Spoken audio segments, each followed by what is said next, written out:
Somewhere in a central bank vault, beneath a city you have walked through, beneath streets that carry millions of people every day, sits a stack of gold bars. Each one weighs about the same as a bowling ball. Each one is worth more than $2 million.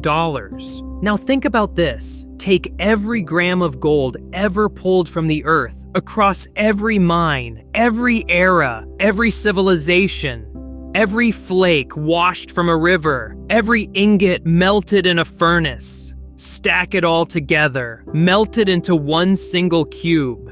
That cube would measure only about 22 meters on each side, the height of a 7-story building. That is all of it. The entire output of 5,000 years of human effort. Wars fought over it, empires built on it, economies anchored to it. In the end, all of humanity's gold would fit inside a medium-sized office block. There is a famous challenge filmed in bullion vaults around the world. A gold bar sits inside a transparent case with a small hole cut into the side.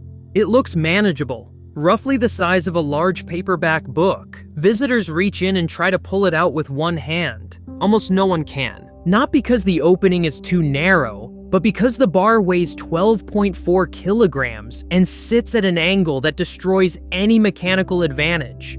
Gold is so dense, 19.3 grams per cubic centimeter, that a piece the size of a brick can weigh more than a car wheel. That density is the first clue to why gold is what it is, and it is where this story begins. Every year, roughly 3,600 tons of new gold enters the world. To get there, billions of tons of rock must be drilled, blasted, crushed, dissolved, and processed through some of the most energy-intensive industrial operations on Earth. But before we follow that journey, we need to understand what makes the metal at the end worth all of it. Take a single gram, less than a paperclip in weight, beat it with enough patience and skill, and it can spread into a sheet nearly a square meter in area, thin enough that it no longer looks like gold, thin enough that light can pass through it, emerging greenish blue on the other side. 1 troy ounce can be drawn into a wire stretching over 80 kilometers. Gold melts at 1,064 degrees Celsius. It does not corrode. It does not tarnish. It does not oxidize under normal conditions. Gold buried in ancient tombs still looks as if it was made yesterday. This chemical stability, combined with extreme rarity, is why gold has served as money and stored value across nearly every major civilization on Earth. Gold is not artificially scarce. It is genuinely rare. Its abundance in the Earth's crust is roughly 0.004 parts per million. And the reason that 22-meter cube took all of human history to fill is because finding it and bringing it to the surface is brutally difficult.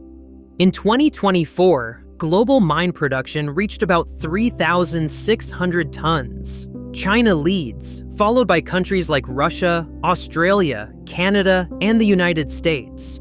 But that production comes from 2 very different kinds of mining. Roughly 2/3 comes from surface operations, where entire mountains are gradually removed. The rest comes from underground mines, where workers descend deep into the earth to reach deposits no surface mine can touch. Both methods start with the same problem. Most gold ore contains only about 1 gram of gold per ton of rock.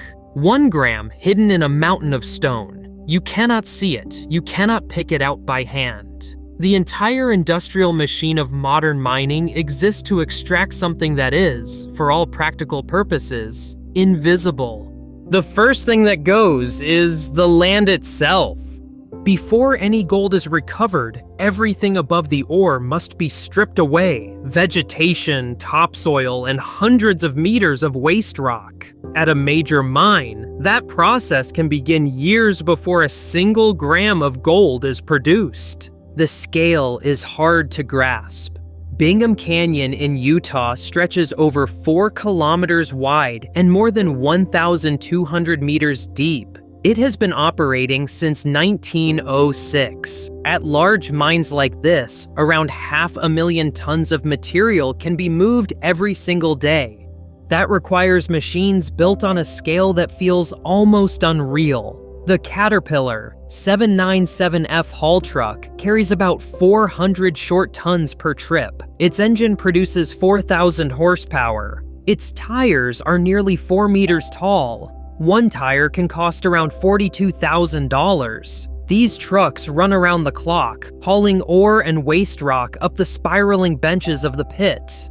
Before that, drill rigs bore blast holes dozens of meters deep in exact patterns. Explosives are detonated in carefully timed sequences, not as one huge blast, but as a controlled fracture designed to break the rock without collapsing the mine walls. Nevada's Carlin Trend, one of the richest gold belts in the world, has produced more than 98 million ounces since the 1960s. At some mines, 6 or more tons of waste must be removed for every ton of ore. In the end, the gold in a single bar may require more than 12,000 tons of rock to move. When the ore lies too deep for surface mining, the approach changes. Instead of removing the earth from above, miners go through it. A worker steps into the elevator cage at Imponing Mine in South Africa. The doors close. The cage drops. By the time it stops, they are nearly 4 kilometers below the surface. The rock around them has not seen light for hundreds of millions of years, and it is hot.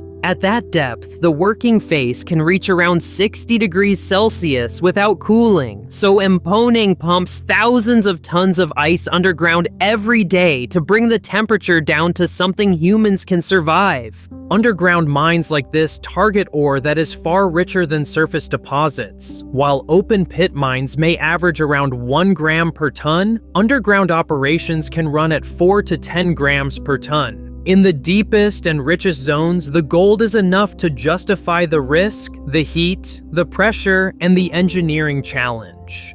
Both open pit and underground mining converge at the same destination, the processing plant. This is where rock stops being rock, and gold begins its long separation from everything else. The ore is crushed first into smaller and smaller pieces, then ground in massive sag mills until it becomes a fine slurry. This grinding stage alone can consume up to 60% of a mine's electricity. The material is reduced to particles finer than flour. Then comes one of the most important steps in industrial chemistry: cyanidation. Gold is one of the few metals that dissolves in dilute sodium cyanide when oxygen is present. The solution is carefully controlled so it remains alkaline and does not produce toxic gas. Within 24 to 48 hours, most of the gold in free milling ore can dissolve into solution.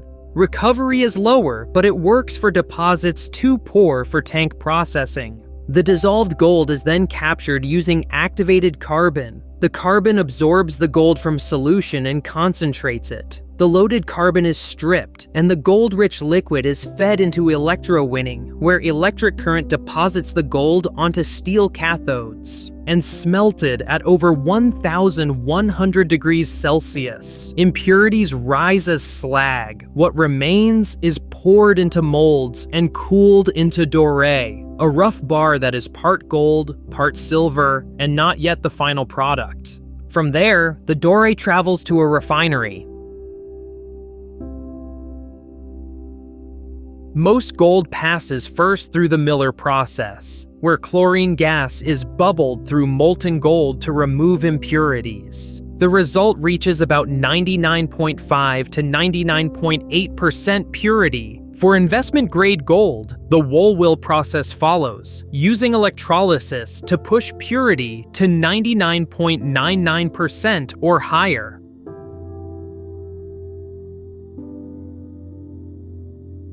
In Switzerland, South Africa, and a handful of other refining hubs, gold is purified, stamped, tested, and turned into bars that meet global standards. At 1064 degrees Celsius, gold melts into something that looks like liquid sunlight. It is poured into molds, cooled, weighed, inspected, and marked with serial numbers and purity stamps. Only bars that meet every standard enter global circulation. And beyond the world of industrial mining, there is another reality. In the Amazon basin, in parts of Africa, and across regions with few economic options, millions of artisanal miners work with pans, shovels, and mercury. They produce around 1/5 of the world's gold. It is dangerous, inefficient, and often devastating to the environment. Mercury poisoning, river contamination, and deforestation are the hidden costs. But for many of those miners, it is also survival. That is the paradox of gold. It is a symbol of permanence, yet its creation is among the most destructive processes humans perform. It is a store of value, yet its value depends on labor, risk, geology, and environmental damage that the market rarely counts fully. It is beautiful, but that beauty is built on mountains moved, oceans of rock crushed, and human hands working in places where the heat itself can kill. All the gold ever mined would fit inside a 22-meter cube. That is the scale of human obsession. It took 5,000 years to fill it. It took the depth of the earth to reach the last seams. It took the labor of millions of people, and it still does. Gold remains the most durable store of value humans have ever found. Immune to inflation, immune to default, immune to time in a way few things on Earth are. And maybe that is the deepest truth about gold. It is worth what it is because obtaining it costs what it costs.